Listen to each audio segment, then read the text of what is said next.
Good afternoon. We have just finished a meeting of the North Atlantic Council. We addressed yesterday's explosion in the east of Poland on the border with Ukraine. Our top military commander, General Cavoli, briefed allies, and the Polish ambassador updated us on the incident and the ongoing investigation.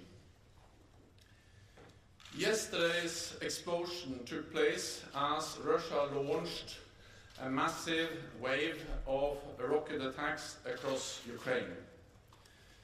Since the start of Russia's illegal war in Ukraine, NATO has increased vigilance across our eastern flank, and we are monitoring the situation on a continuous basis. An investigation into this incident is ongoing, and we need to await its outcome. But we have no indication that this was the result of a deliberate attack. And we have no indication that Russia is preparing offensive military actions against NATO. Our preliminary analysis suggests that the incident was likely caused by a Ukrainian air defense missile fired to defend Ukrainian territory against Russian cruise missile attacks. But let me be clear, this is not Ukraine's fault. Russia bears ultimate responsibility as it continues its illegal war against Ukraine. In the meeting today, NATO allies offered their deepest condolences on the tragic loss of life. They expressed their strong solidarity with our valued ally Poland and made clear that we will continue to support Ukraine in its right to self-defense. Russia must stop this senseless war. Last night I spoke with the Polish President Andrzej Duda and with US President Joe Biden. We agreed that we need to stay vigilant, calm, and closely coordinated. We will continue to consult and monitor the situation very closely. NATO stands united, and we will always do what is necessary to protect and defend all allies. And with that, I'm ready to take your questions. To start with Polish radio, lady in grey at the back. Thank you, Anna. Beata Połęcka, Polish Radio, Public Broadcaster, Polskie Radio. Secretary General, what could be the outcome in concrete terms of today's meeting? Can we expect enhancing Europe's air defense, especially in the countries bordering Ukraine, because as the war continues, there will be Russian rockets striking Ukrainian cities, and there is a risk that such situation can happen again. Thank you very much. So in the meeting today, NATO allies expressed their strong support, solidarity with our ally Poland. They also expressed their deepest condolences for the tragic loss of life. And NATO has significantly increased its presence in the eastern part of the alliance, in particular since the invasion of Ukraine in February, with more troops on land, ground troops, but also with significant, substantial air and naval power. And this has, of course, both increased our air defense capabilities, but also our capabilities to monitor, to have a full picture of what's going on the border between NATO allies like Poland and Ukraine. And we are constantly assessing what more we need to do. We also have made important decisions at our summit in Madrid to further strengthen our presence in the eastern part of the alliance. BBC. Thank you, Jessica Parker from BBC News. I just wanted to ask, given the incident that happened last night, do you think this was perhaps the most tense moment for NATO in this conflict so far? Thank you.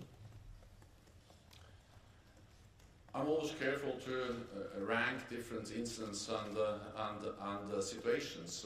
It demonstrates that the war in Ukraine, which is President Putin's responsibility, continues to create dangerous situations. At the same time, we have to remember that this happened at the same time as Russia launched a wave of new indiscriminate missile and air attacks on Ukrainian cities, attacking critical civilian infrastructure, hitting civilian targets. Then it's nothing strange. Then of course that is in itself a very dangerous situation. And then we then also see that there may be also consequences on NATO territory. It's a consequence of the war that Russia wages against Ukraine. And we'll go to the Ukrainian news agency in the middle. Thank you for the floor. Dmytro Shkurko, National News Agency of Ukraine. I just want to mention that Ukrainians do understand the pain of the Polish people and have a greatest sympathy with them. My question is how that incident will be reflected on the assistance that allies provided for Ukraine in air defense. Where will be some kind of new systems to cover the Ukrainian sky? Thanks.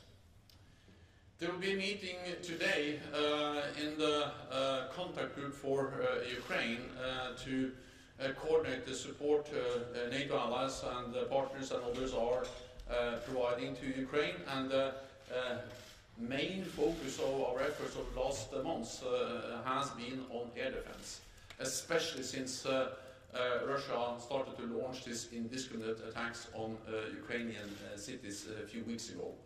And I welcome that more and more allies and partners are providing advanced air defense systems to Ukraine.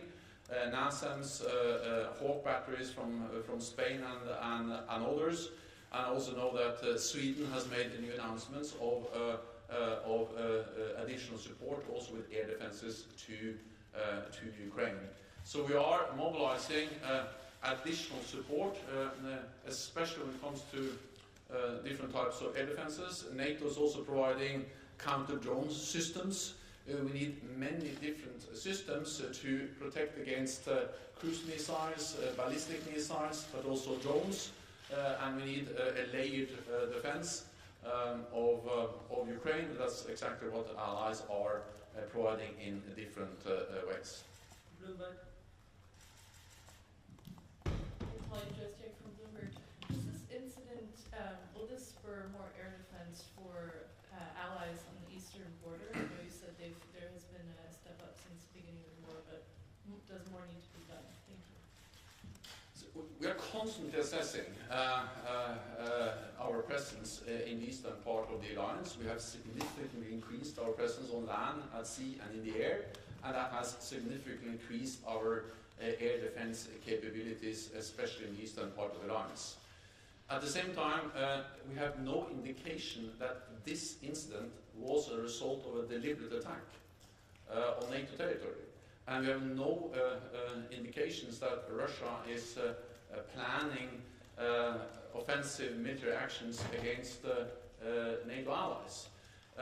So I think this demonstrates the dangers connected to the ongoing war in Ukraine, but it hasn't changed our fundamental assessment of the threat against NATO allies. It shows the importance of monitoring, of being vigilant of the presence, and we made decisions for long-term adaptation of NATO's deterrence and defense at the summit in Madrid in June, and that includes partly more presence in the east, partly more pre-positioned equipment, in particular in the eastern part of the alliance, and partly earmarked forces so we can quickly scale up the battle groups we have in the eastern part of the alliance. And of course, all of this will also further strengthen our air defense capabilities. Then air defense is partly land-based, but air defense is also very often air-based, also aircraft. and naval-based, based on our ships. And of course, air forces and naval forces is something we very quickly can move in. SACEUR has, our Supreme Allied Commander in Europe, has all the authorities to move in additional forces, including air and naval forces, to augment our air defenses quickly if needed. Frank Dalgemani.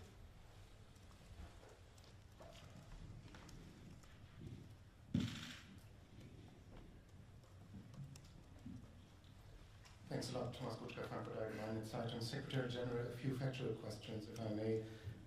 First of all, the debris found near the border of Poland and Ukraine, is this debris only from an Ukrainian rocket launched to intercept a Russian missile, or is there also debris of a Russian missile?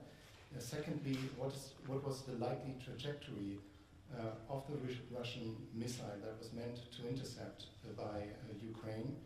And thirdly, did NATO forces present at the eastern flank activate their air defense systems yesterday because they saw an incoming,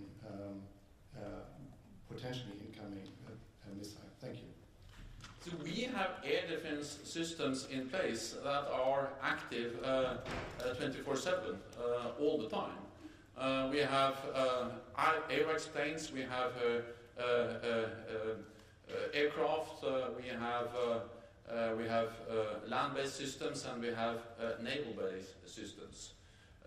So we have air defenses which operates constantly throughout the alliance. Then, of course, we have a significant focus, and we have, in particular, increased our presence in the eastern part of the alliance, and this also includes Poland. Then, on the details of the findings and the ongoing investigation, it will not be right if I go into those details, but as I said, our preliminary findings are that this is likely caused by a Ukrainian air defense missile, and we have no indication that it was any deliberate attack on NATO territory.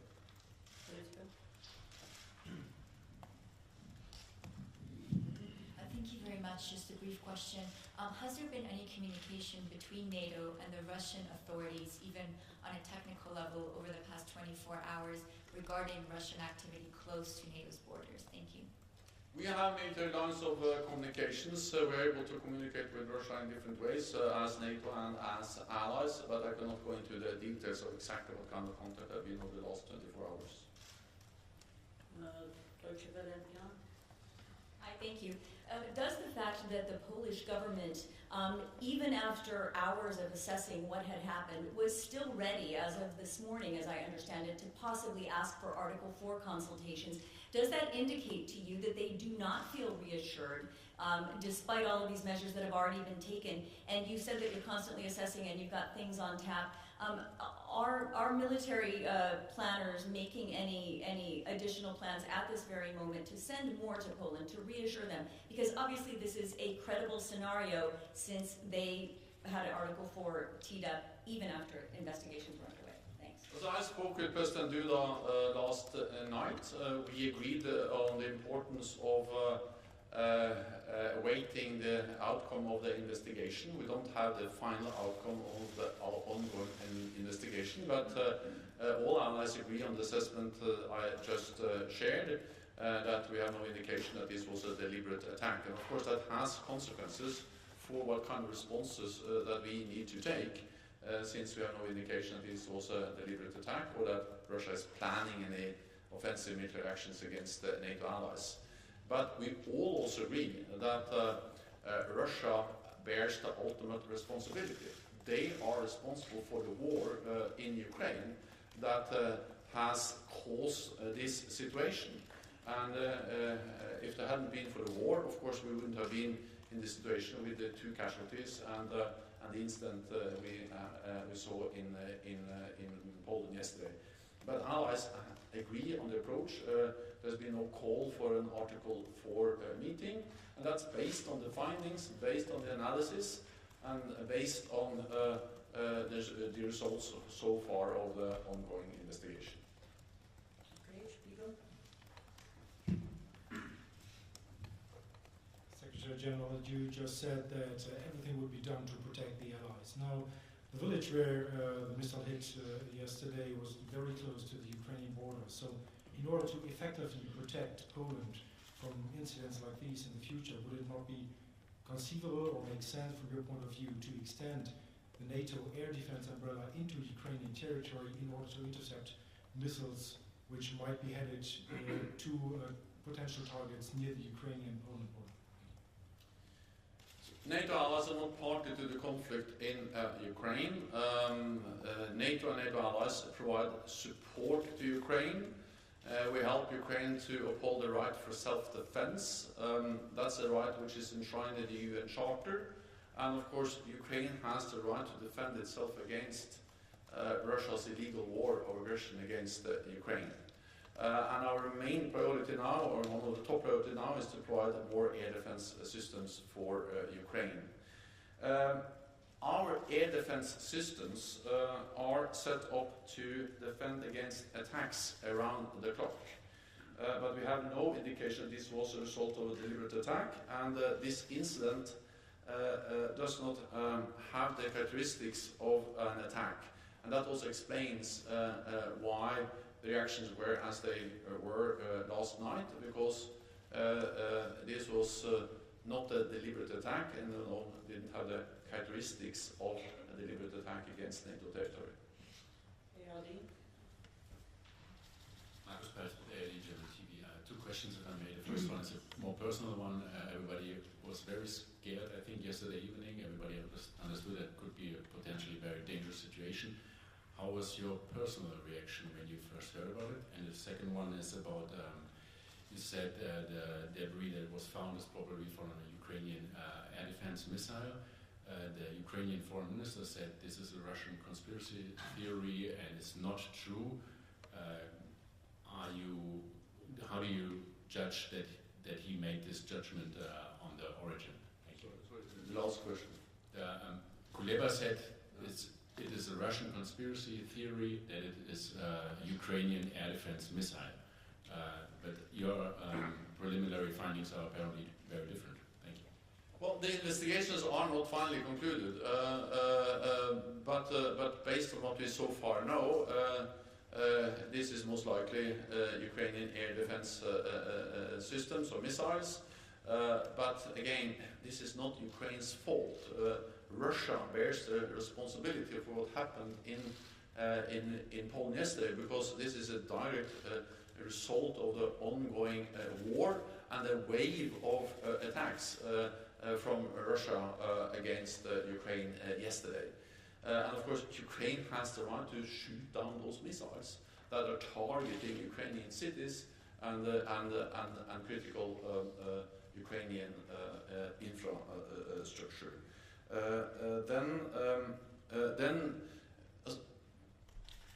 NATO is prepared for situations like this.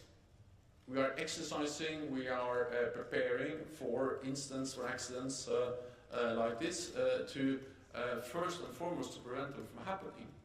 But if they happen, to ensure that they don't spiral out of control.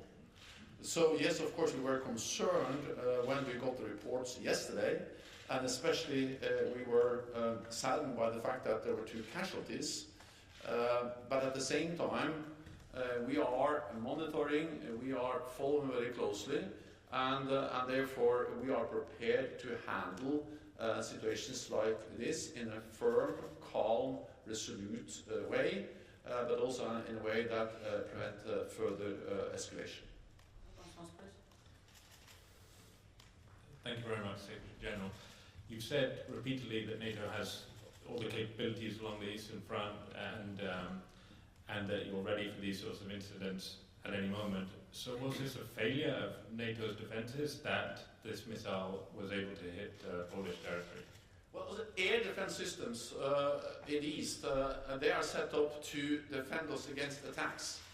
and attacks, missiles, cruise missiles, ballistic missiles, they have special characteristics, which we then we follow and we monitor, and then we make a judgment whether it's an attack or whether it's something else. As I said, this was most likely a Ukrainian air defense missile, this ray, and of course that missile doesn't have the characteristics of an attack, and therefore that explains also why the reactions were as they were, and that doesn't say anything about our ability to defend against deliberate attacks against NATO territory. Wall Street Journal. Thank you very much, Dan Michaels, Wall Street Journal. Just a couple more factual questions, if possible, if the analysis yet shows this. Do you know if there was a Russian missile in the immediate area that the Ukrainians were specifically trying to target? And do you know if the Ukrainian missile exploded on the ground, if it exploded potentially in the air in contact with the Russian missile, and if what was on the ground was just shrapnel or debris from that? Thank you very much. All of that are relevant questions, but I will not go into details, partly because there is an ongoing investigation, and we have to decide later on how many details we can reveal, but anyway, there are ongoing investigations, so this is an ongoing investigation that will look into those issues. TV2. Lady over there. Elin Sørsdal from TV2 Norway. Mr. Secretary General, the French President Emmanuel Macron, he urged China to play a greater mediation role during this conflict. Do you see a greater role for China? And second question, do you see any possibilities for peace negotiations in the near future? First and foremost, I believe that China should clearly condemn the invasion of Ukraine, which is a blatant violation of international law and the sovereignty and territorial integrity of Ukraine. And for instance, in the different votes in the UN, China has not voted in favor of those resolutions clearly condemning the invasion. Actually, China is also sharing much of the Russian narrative about the war, and that's a narrative which is not correct. It is Russia and President Putin that are responsible for the war, and they can also end the war. We have to remember what this is. This is a war of aggression, where one country, Russia, invades another country and tries to control and take territory from that country. And of course, Ukraine has the right to defend itself against the invasion, against the Russian aggression.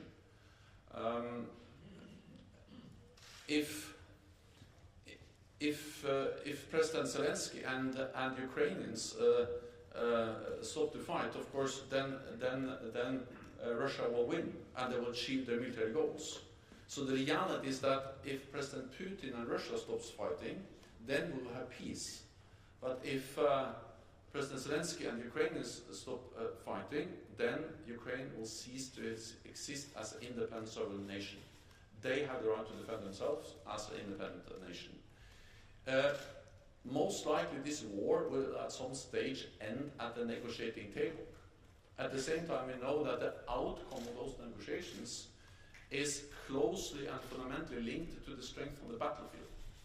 So the best way we can ensure, maximize the likelihood for a peaceful negotiated solution is to support the Ukrainians on the battlefield, because that will maximize the probability for them achieving an acceptable negotiated solution on the negotiating table. So yes, we all want peace. Yes, we all want this war to end, but the best way we can contribute to a peace which ensures that Ukraine remains an independent sovereign nation is to provide military support to Ukraine so that there can be an acceptable negotiated solution at the end of this war. We'll take one final question, TV and 24 Poland.